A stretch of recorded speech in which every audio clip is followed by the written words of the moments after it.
Are you ready to learn one of the trickiest parts of the English language? In today's English lesson, I'm going to teach you the phrasal verbs that will help you in your everyday conversation so that you don't clam up. There's an example of a phrasal verb, clam up. I'm not talking about turning into a clam. I'm talking about freezing and not understanding either what's going on in the conversation or you don't know how to use the phrasal verbs in your own language. By the end of today's lesson, you'll be able to recognize these phrasal verbs when you're speaking with native English speakers, use them to express your own feelings and ideas, and you'll level up your English with this great list of phrasal verbs. Now, let's get started with the lesson. To act up. So the first particle that we're going to focus on is phrasal verbs containing up. This phrasal verb act up, it's never taught in a textbook or in a regular classroom, but it is so natural and common to use if your kids or just anyone, even an adult, they're not behaving.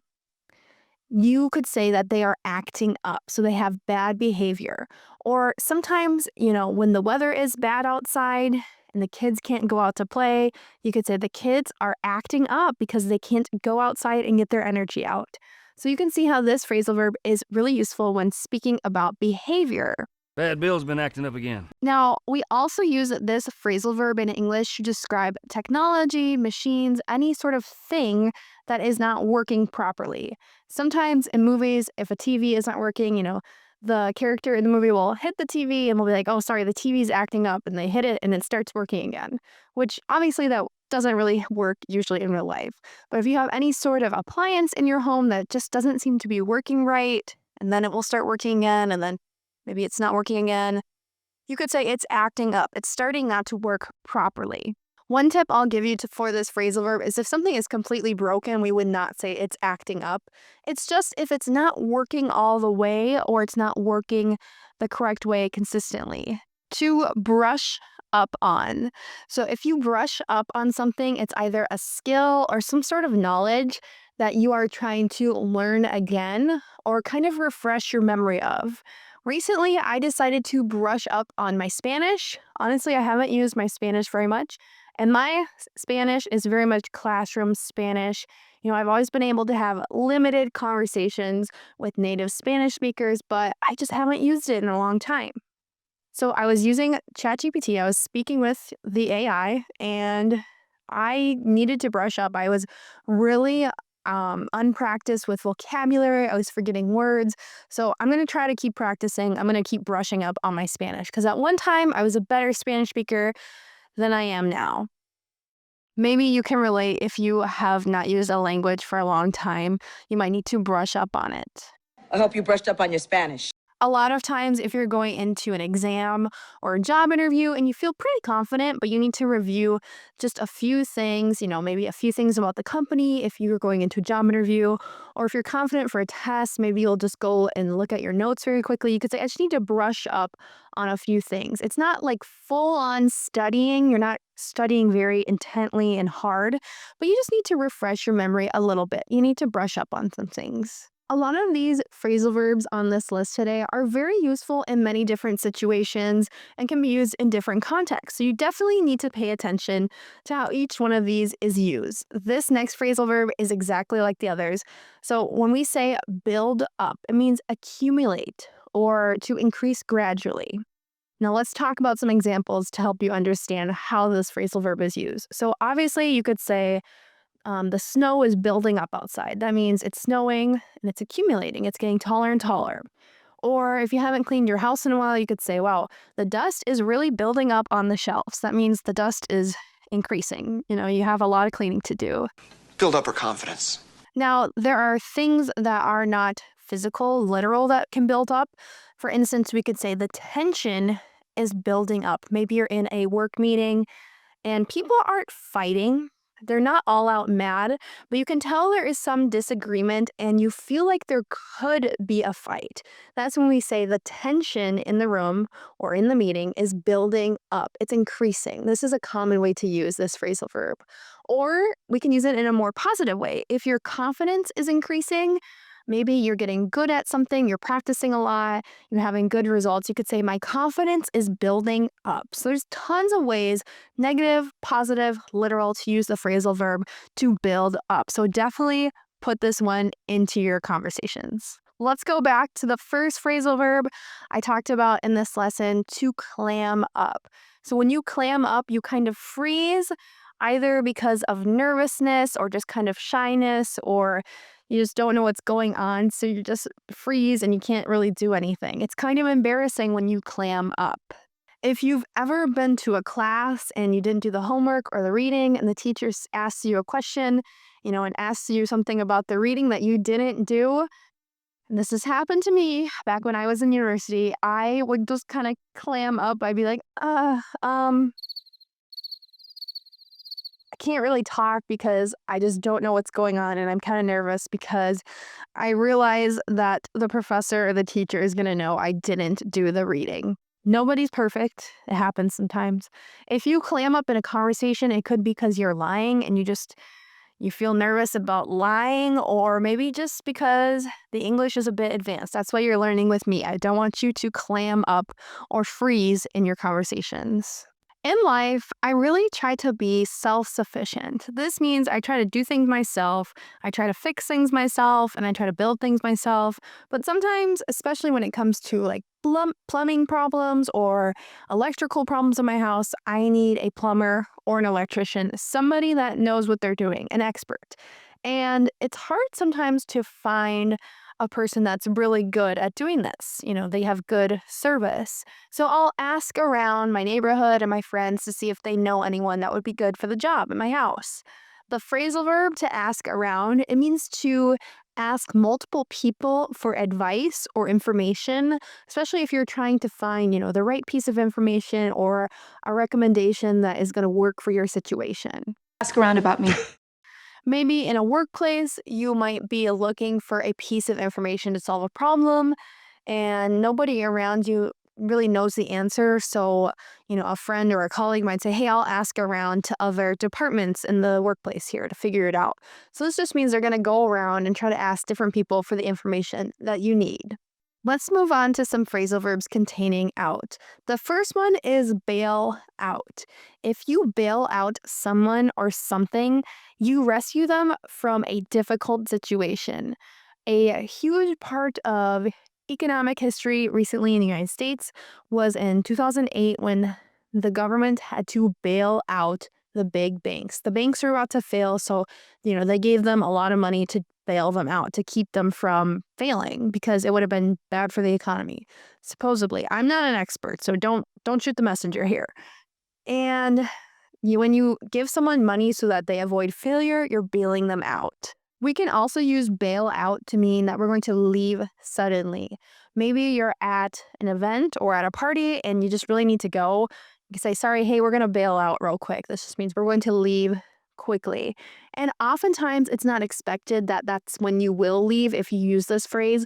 So it just means like we have to go pretty suddenly. Maybe there's an emergency or just some sort of situation where you can't stay. Now, I hope you never need to be bailed out of jail. In the United States, if someone is eligible for bail, means they committed a crime, they're sitting in jail awaiting their court hearing, we can pay a certain amount of money or get a loan for a certain amount of money to get them out of jail, and that's called bailing someone out. To carry out. This phrasal verb is quite common in more formal English, but it can be used in a lot of different situations, just like any phrasal verb on this list.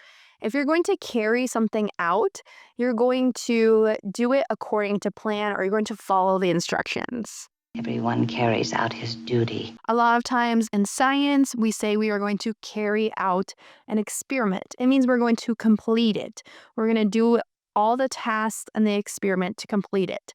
And oftentimes we'll say we're going to carry out the instructions. This means we're going to follow the instructions very carefully. Do you know what it means to cross out? So if you cross something out, you take a pen and you cross it out. You draw an X or you scribble upon it. Typically, we're crossing something out if we are having a to-do list and we've done it, we cross it out. Or if it's information that's incorrect, maybe we'll say, I just crossed out that information because it was incorrect. I'll cross it out. So if you tell someone to cross out something, it means either draw an X through it, a line through it, or remove it completely. So this is a quite literal phrasal verb. To drop out. So if somebody leaves either an activity, a course, a race, or a school before finishing, whatever it might be, we can say that they dropped out. Oftentimes when people quit during some sort of running race or any sort of race at all or competition, we can say they dropped out of the race or they dropped out of the competition. And then probably the most common way I would think this phrasal verb is used is when we say people have dropped out of school or they dropped out of college even. This means they quit, in the middle of their program before finishing. It's kind of a negative thing to drop out. No, I dropped out. You dropped out. Let's move on to some phrasal verbs containing on. We use focus most commonly with on. We can call someone focused if they're really paying attention either to their work or to their goals, but oftentimes we say we're focused on something. Maybe you're trying to be happier in your life, so you'll say, I'm focusing on positive things. This means you're not paying attention to the bad things going on in your life. Or you might give somebody the advice, don't focus on the negative things in your situation. It will make you sad. It will make you think that your life is bad if you don't focus on the positive things. So it's to give your attention or to pay attention to something in particular when we use the phrasal verb focus on. Honey, focus, focus, focus. A lot of times I have a hard time if I'm working in my house on focusing on work because I start cleaning, I start organizing. It's kind of like I'm procrastinating a little bit, but I'm doing things that are productive at the same time. So a lot of times I go to a coffee shop or a library when I need to focus on my work. A lot of times in movies or in television shows, we hear the phrase pick on, pick on. We hear people say, pick on someone your own size. This means don't criticize someone, bully someone unfairly, especially if they're smaller or weaker than you. Doesn't have to mean literally the same size, but like just weaker in general. If you see a bunch of kids picking on a little kid, it means they're bullying, maybe they're taking their stuff, they're being really mean, they're picking on them. Sometimes in the United States, if people are rude and mean, and they make fun of your foreign accent, you could say, can you stop picking on my accent, please? And hopefully they listen, and hopefully you've never been in this situation, but it does happen. Sometimes I've been in classes or meetings where the teacher, professor, boss, whoever it might be, asks you a lot of questions and, they're kind of making you speak a lot in front of everyone, and they can say, sorry to pick on you, I just want to hear your answers. So it means they're literally picking you to speak, and at the same time, it might be perceived as kind of mean to keep, targeting you, but they're apologizing. Sorry to pick on you, or I'm not trying to pick on you. It means I'm not trying to single you out or bully you. Okay, let's focus on two more phrasal verbs that contain in. The first one is to butt in. If someone butts in your conversation, or you could say they butt in on your business, it means they either interrupt or they try to, get into your business, your conversations in a rude way. So if someone's butting in, it's considered rude. We use this phrasal verb when someone is acting rude and interrupting. Did you just butt in on the investigative team again? Now, we use cut in a similar way, but I would say it's less harsh language here. It's a bit softer. You could say, hey, I'm sorry to cut in on your conversation, but I had an idea, or I had something to add. A lot of times if we're saying that we're going to butt in or cut in, we're apologizing. I'm sorry to butt in on you guys. This means I'm sorry to, interrupt. I'm not trying to be rude. If somebody interrupts a dance between a man and a woman and says, oh, could I cut in? Could I dance with this girl? We use the phrasal verb here, cut in. They're kind of interrupting. One other way that we say cut in is in traffic when our car is merging into a lane of other cars. Now, don't confuse this with cut off. Cut off would mean you suddenly cut in front of someone else's car, causing them to stop and almost hit you. And it often causes what we call road rage, or, people getting really angry in traffic situations if somebody cuts you off. But we're talking about cutting in. We'll say cut into this lane. It means you gradually merge into the lane in a legal and good way. So the next phrasal verb, when we are giving something to either a teacher, a boss, or any sort of authority, we say that we are handing it in, hand in, hand in. So your boss might say, hey, could you hand in that report by Friday? That means, could you email it to me? Could you give it to me by Friday, whatever the report is? Or if you're in a classroom, the teacher might say, hey, it's time to hand in your test. If you have a piece of paper, a physical test, you need to give it to them. Another common way we use this, if we are quitting a job, we need to hand in a resignation letter. It means the same as submit or turn in, but a lot of times it's talking about giving it to an authority, a boss, or teacher, as I said before. Let's move on to a couple phrasal verbs containing off. So first we have call off. Call off is a very simple phrasal verb that's really natural and commonly used to say that we're going to cancel an event. Typically we call off an event because of bad weather. No, I'm calling off the wedding. If you are going to some sort of sporting event or a wedding and it's raining and thundering and lightning outside, it's probably going to get called off, which means canceled. Then let's go back to that phrasal verb cut off. So remember, cut off we can use in traffic, but we can also just talk about isolating someone or stopping something suddenly. So if I'm cutting off contact with someone, it means I'm not going to speak with them anymore. Maybe they have done something that has deeply offended me, or I'm very angry at them, or I just don't want to be associated with them. I'm just cutting them off. Or if we're going to stop giving money to someone that we have been giving money to them for a while, maybe it's a kid or a parent, or maybe it's just a friend that you've been helping out, you could say, I'm sorry, I have to cut you off. I can't give you money anymore. It just means that you're, immediately stopping. Or you could say that they are cut off from society. This means they don't talk to people. They're very isolated. Lots of ways to use this phrasal verb, cut off.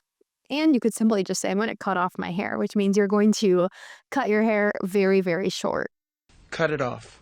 This next phrasal verb, I'm sure you've heard before, and I'm pretty sure you know how to use it, but I'm teaching it to you today so that I can caution you against offending American English speakers. So the phrasal verb is to calm down. When we calm down, it means we're trying to relax after either a stressful situation or just something that we were really worried about, really anxious about, really angry about. We have these high emotions, but we need to calm down. It means we need to relax. Now, never say to someone who is angry or stressed, just calm down, because that comes off as, really offensive. It's kind of minimizing their emotions. You need to validate their emotions. Be like, I know you're angry, I know you're stressed, but it'd be better to relax and try to calm down a little bit. That's how you can use this phrasal verb in a more effective way, either than just saying, just calm down. Calm down, calm down, calm down. So you probably have heard the English idiom to be under the weather or to get sick. Not really an idiom, but you've probably heard these phrases before. The phrasal verb that we often use, even more so than I'm under the weather, is to come down with something. I'm starting to come down with something. This means you're starting to get sick. In this case, I'm starting to come down with something. You're not sure what it is, but maybe you have, a little bit of a scratchy throat, perhaps a little bit of a fever. You're just not feeling great. Or you could say, I'm coming down with a stomach virus, which means you're about to, have some stomach problems. So you can be specific with this phrasal verb or just in general, I'm starting to come down with something. You can use this phrasal verb in the past tense as well. You could say, last week I came down with a cold. I'm feeling better now. So we always say come down with and either just something, if we don't know what it is, or any sort of sickness, cold, flu, stomach virus, rash, any sort of sickness or physical problem. In life, you don't want to let people down. The phrasal verb to let down means to disappoint. I'm sorry to let you down. This just means I'm sorry to disappoint you. Maybe you didn't do something that you promised you would do. That means you're going to let people down. You might say to your team, if you're trying to motivate them, hey, let's not let each other down. Let's do our work. Let's do what we promised we would get done. So this can be an encouraging phrase as well. Moving on, let's learn some phrasal verbs that contain by. So to drop by. Have you ever been driving and you think, oh, I should see my friend that lives over here real quick? Maybe you would call them and say, hey, are you free? I was going to drop by. This means you're going to go to their house or go to wherever they are. Maybe they're at an event or a restaurant and you weren't expecting to meet up with them or to go hang out with them, but you're just going to do it unexpectedly or, on a short notice. That means you're calling them or texting them the day of or right when you're nearby. You're going to drop by. No. I just dropped by. Maybe you're at work and your boss tells you, hey, can you drop by my office later in the day? This means the exact same as stop by or whenever you think of it. There's no exact planned time, but they're just asking you when it's convenient to drop by. So this is a really casual and friendly phrasal verb that you can use, and I think it's more common in American English than other places that speak English around the world. To get by. This is another really important phrasal verb and that can be used in a ton of different contexts. When you get by, it means you either are surviving or you are successful with really limited skills or really limited resources. So maybe you've taken a little bit of French in school, but you're not a great French speaker.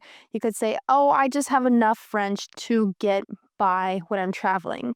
Maybe you can say things like, where's the bathroom? How much does this cost? Hello, my name is. But you're not really a fluent French speaker. You're not even a uh, mid-level French speaker. You just have enough to get by, to survive. And oftentimes we use this phrasal verb to get by when we're talking about having enough money to either survive or pay our bills. Like, I just made enough money to get by this month. This means I just made enough money to pay for food and my bills this month. There is no extra. I'll get by. Have you ever wished that you could just do over something that you messed up on? So this phrasal verb, it means the exact same in English as to redo something, to do it again, to try to do it successfully without errors.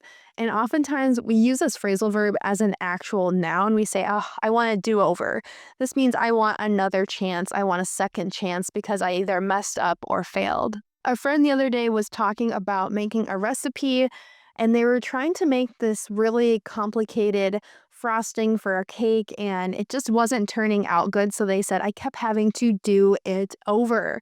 This means I had to try to keep making it over and over again until it tasted good, until it was correct. Mom, do it over. When we use the phrasal verb to get over, we typically say to get over something.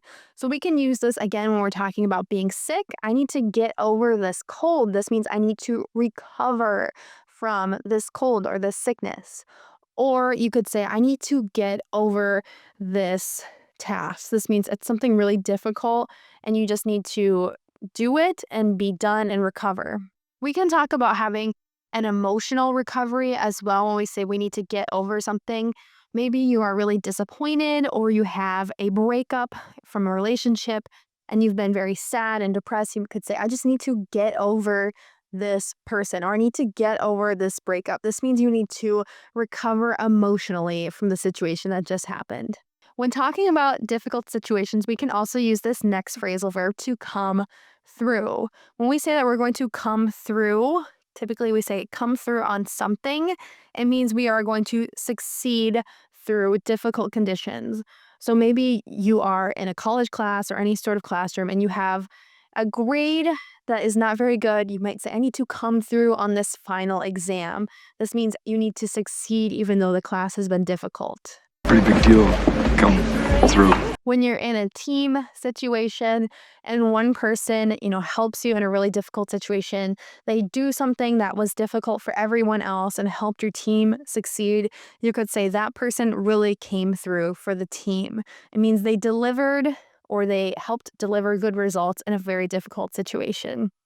So this phrasal verb, I would say, is commonly used in the workplace or in any sort of team situation. During the pandemic, a lot of people had plans that just fell through. We use this phrasal verb to fall through when we're talking about plans or any sort of, things, projects, agreements that we have that just don't work out or they're kind of failed. So during the pandemic, a lot of people had these vacations planned months and months in advance, and they didn't expect there to be so many shutdowns and things like that. So they could say, my vacation fell through due to the pandemic. Or maybe you were supposed to meet a friend for coffee and something happens and they can't meet you. You could say, oh, our plans fell through. It means they weren't successful. Some people in life say it's always important to have a backup plan or something that you can do if everything else fails.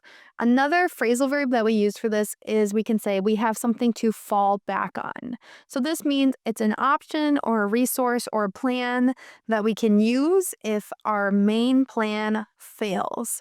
So a lot of people use this in financial context. Maybe you're going to start your own business, and if it fails, it's good to have some money saved to fall back on.